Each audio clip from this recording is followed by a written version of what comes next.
Hello dude! Bago ang lahat ay nice kong magpasalamat sa aking number 58 YouTube subscriber. Springtime na ng 2024 at ako'y nagsaksi sa pagmumukadkad ng cherry o tawagin in Japanese na sakura. Okay ang Yellow Hat at okay rin ang Autobox sa kanilang mga bentang gulong ng car. Ilan lang ito sa aking inaalala na ninais mabigyan ng humpay. Subalit, kailangan gawin dahil ito'y kaagapay sa ating paghanap buhay. Kapag nagdaan na talaga ang taglamig ay mainam nang tingnan ang mga ganitong tanawin. Mabuti na rin at may malapit na tabing ilog, mga mini forest or jungle trails na aking mailakad-lakad dahil ako'y sa mga ganitong bagay ako ay saglit lang para lang naman gamutin ko ang aking mga sandaling naiinip. Sa loob pala ng gubat na ito o mini jungle at nasa tabing ilog ay may natuklasan na naman akong yacht, bangka o yati sa amin in Bisaya. Nagagalak din ako at nalapitan ko na ang mga bangkang ito dahil noon ay tinatanaw ko lang sa itaas ng tulay na ito. Ngayon ay nasa ilalim na ako ng tulay at sobrang lapit na sa mga bangka na ito. Marahil ay mga 8 bangka na talaga ang aking nakikita. So ako rin na remember no, si Hansel and Gretel nga story nga magbutang siya candy or cookie sa dalan kay ano nang iyang pagbalik makatultol siya kay sayunan kabaya nga sa kalasangan siya naglakaw-lakaw. O di ba? Og niabot nako og dere ako giparking akong bisikleta. Balik ta dere aron makita ninyo nga mulingkod ko dira. Okay no, kay na ko'y dala nga sheets no. Ayaw ko balingtong ha.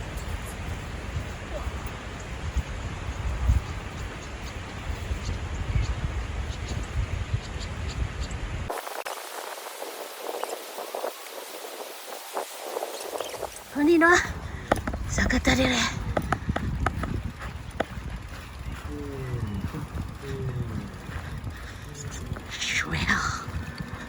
Mission Dwell. So, no. Going home na. Babush.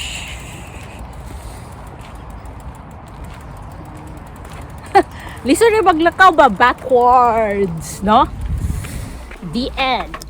Nasa waiting room ng Yellow Hat ako nanonood ng mga car technician na pumapalit ng gulong sa mga Four Seasons countries, may dalawa silang gulong para sa kanilang car, ang snow tire at summer tire. Ang summer tire ay may shallow thread while the snow tire have a deep thread. Kinakailangan kasi ang emphasis or ang pagtuon ng grip tuwing tiglamig. Kung sa Japan ay may crime prevention, meron din silang safety conscious.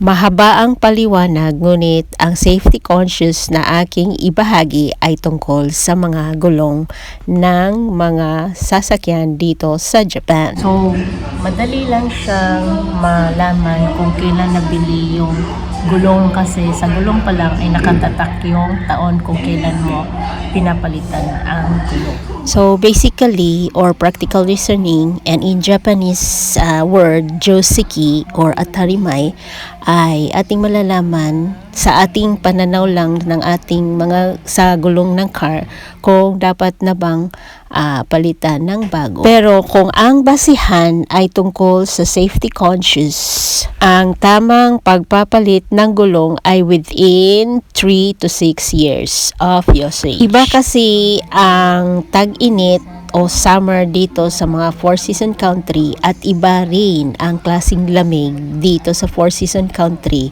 kapag winter season. Ang gulong kasi ang isa sa mga nagdadala sa buong kondisyon o status ng isang car. Kadalasang problema ay ang hindi pantayang worn out tires at punctured. Ang tanging lunas ng mga uneven worn out tires o hindi pantay na worn out tires ay ang pag-car tire rotation. Kapag hindi mo kasi alaga ang iyong gulong ay maaapektuhan ang brake ng car. Kung kaya't kailangan natin ng mga car shop or car maintenance shop na mayroong mga taong nagtatrabaho as a car mechanics. Naka winter tire pa si car, kung kaya't dinala ko na lang ang aking summer tire para matignan nila kung kanais-nais na bang palitan ng summer tire. Kailangan mo ring ingatan ang car wheel, aluminum at ang kanyang volt kasi iba ang volt at car wheel ng winter tire sa summer tire. So parang ready for release ng aking car, and it's one step pass from car inspection na siya. Nagaganapin na naman. Car inspection means shocking. At ayan ang mekaniko na nangasiwa sa aking car at parang kanyang ni-review ang kanyang mga ginagawa sa aking car at mukhang papunta na dito sa aking direction. 失礼します。バコフと75番どっちのボックスの様。はい。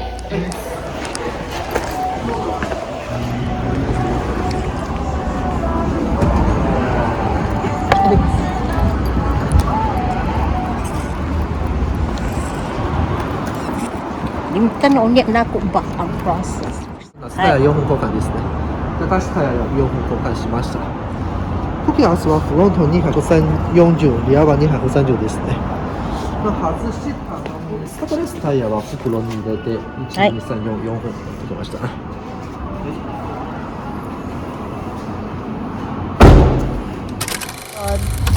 Dalo na sad nako ni kung mag-change ko nga in Japanese is nato mo ni dalo na ko ni kung mag-change sa pud ko winter tire. All right.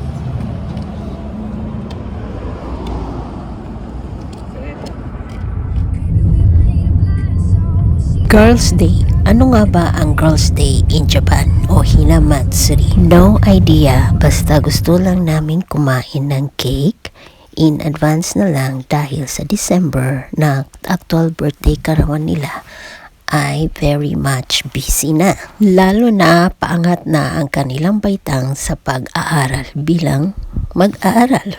Nais ko nga sanang mag-bake o mag-homemade cake para sa kanila. Kaso lang, talagang sira rin ang aming oven. Kung kaya't remember the word appliances. Ang voice-over ko ay medyo talagang kapansin-pansin ang aking codes kasi pabalik-balik rin ang aking sipon. Hindi to chiffon cake ha. Ito lang ay isang Japanese ordinary cake. It is an additional memory again to share on how to celebrate a birthday. Optional lang ang bumili ng Girls' Day cake. Si Mayan talaga ay mas na exciting sa kanyang birthday cake. At habang kami ay nagdiriwang ay nasa plano ko na ang gawin din ito sa kanyang kambal na si Fuji. Una na ang kanilang cake na may candle to blow na sila ay 14 years old na.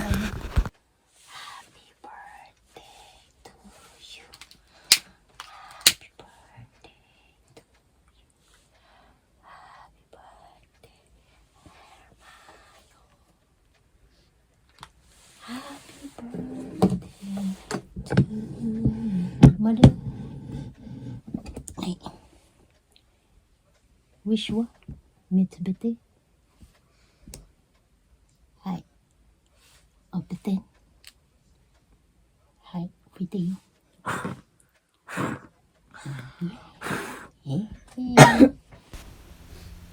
Ganito tignan ang kanyang cake. Ilagay niya ang mga paborito niyang cards at mga gusto niya ngayong mga bagay bilang teenager. Alright, sa panig naman ni Fuji ay balak ko sana ipagdiriwang ito sa Golden Week. Ngunit nung nag-attend ako ng PTA teachers meeting ay talagang wala ng oras, kung kaya't ito na ang pinaka piling-piling namin na special day na ipagdiriwang ang kanilang advance na 14 years old teenager.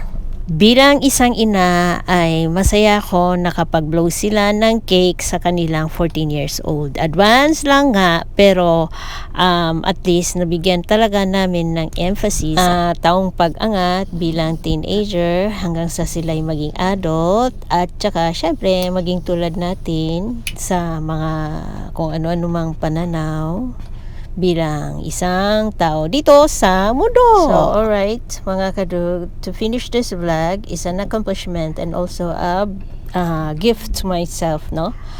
Of this year to become like 48. Yep, 48 years old. So, because nga pangat yung mga kambal, I would like to ready myself for my own suggestions about their schooling. Ooh ee ooh ah ah ting tang walla walla bang bang. Ooh ee ooh ah ah ting tang walla walla bang bang.